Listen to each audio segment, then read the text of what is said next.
right, and this is my second video that I've started to share the student work once I realized that I had made the entire first video with the student's first and last name on it. So starting again, went back and found Chris, who didn't put his last name on there. But the reason I'm making a video to show this work that they had done on Desmos is this is what I can see as a teacher, but there's really no other way for another person to log on, nor a safe way for another person to log on and view the student data. So I'm going to walk you through what this looked like. So this was part of a Hyper document after we had talked about rational functions. Our pretest had been about transforming and translating other types of functions that we had been doing several times over the last couple of years, and then watching a video on how that works with rational functions, because rational functions have so many crazy asymptotes to work with. And so this was kind of the very last activity that they were doing before the test, besides taking notes around graphing rational functions and creating equations. So the first one, and I'm going to type on his, I'll delete it here, but the parent function of a rational function is 1 over x, and this gives us a vertical asymptote at 0 and also horizontal asymptote of 0. That is where this function can never exist. And then what this first challenge is asking is to take this parent function and to shift it to the right 3 so that the vertical asymptote is now at 3 instead of at 0, but the horizontal asymptote has stayed at 0. And you can see the way Chris did this was correctly, was he subtracted 3 on the denominator. The next question is asking them simply to shift it down, which is a little bit different. And then the next question is asking them to shift it both left and up, which Chris did correctly. And most of the students, these came out correct because I was in class while they were doing it, able to answer questions and guide kind of their learning for this.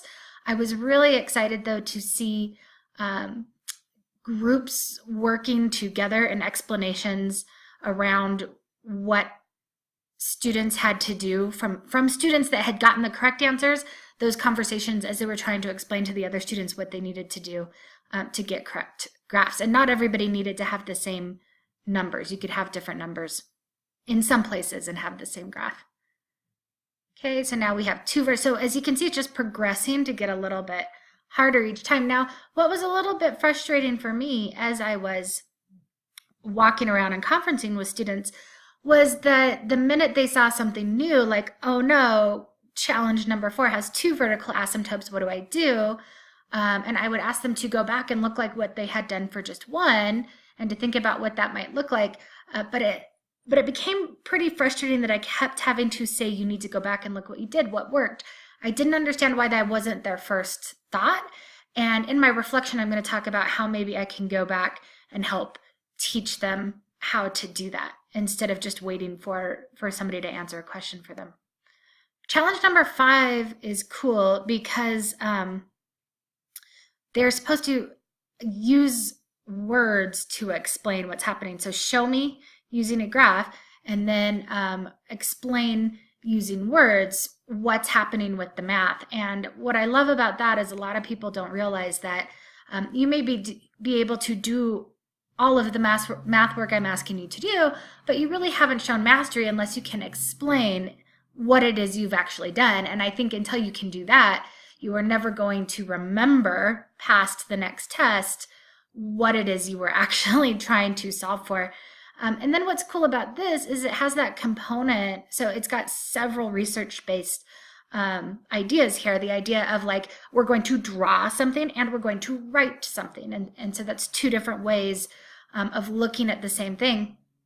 And then it also has that component of sharing and discussing with the rest of the class while using technology. So as you can see here, Chris can write up what he was doing.